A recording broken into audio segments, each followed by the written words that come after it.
Gotti opens with John Travolta as Gotti standing in front of the Brooklyn Bridge delivering a monologue about how he was untouchable and how he owned the city to us, the audience. The scene just kind of comes out of nowhere and you're reminded of the voiceovers and the breaking of the fourth wall by Martin Scorsese mob movies like Goodfellas. The thing is though, right from the opening scene, Goodfellas is oozing with creativity, with the voiceover no exception.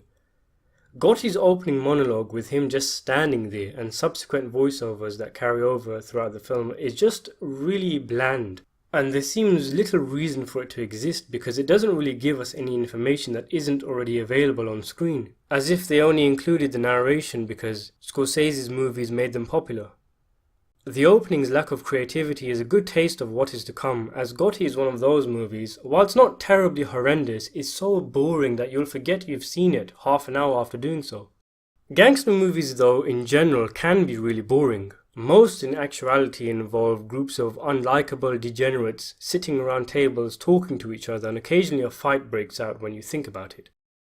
A good script can keep a film afloat, but it's the director who usually separates the great mob flicks from the hundreds of poor ones. It's all about what the director brings to the table. What do you get, for example, when you have Sergio Leone directing a mob movie? You get Ennio Morricone, you get an epic grandiose story, you get superb storytelling. What do you get when you have Martin Scorsese? You get an A-list roaster, revolutionary editing, you get the Rolling Stones, you get seduced at the flamboyant lifestyle of the criminals, and the list goes on. Gotti was directed by Kevin Connolly, who hasn't made anything worth talking about, and the movie has 43 credited producers, and it shows. What is this movie supposed to be? A Scorsese ripoff? A character piece? A comprehensive biopic? What style is it? Who even is the main character? What even is the story here?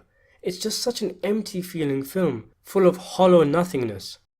I don't know anything more about Gotti or his son now than I do before the film. I still don't know what this film was about. I checked my watch to get an idea of when the story would kick in, and to my shock I was over halfway. And despite its short runtime, the movie drags big time.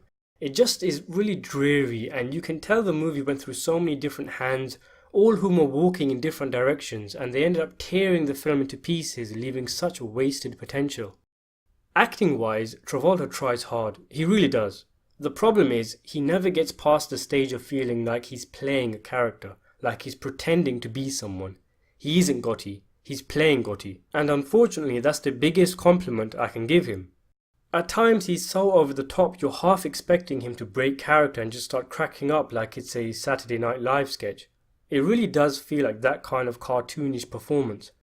At least he's trying though, as aside from a watchable Stacy Keach who unfortunately disappears halfway through the film, the rest of the acting comes off as nothing more than B-grade schlock.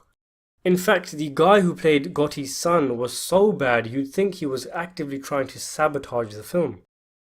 The movie is really disjointed and all over the place. It pays little attention to the court trials that made Gotti a household name and a public figure, but then has the balls in the end out of nowhere to suggest that he was a good man, loved by the community, who was unfairly harassed by the authorities.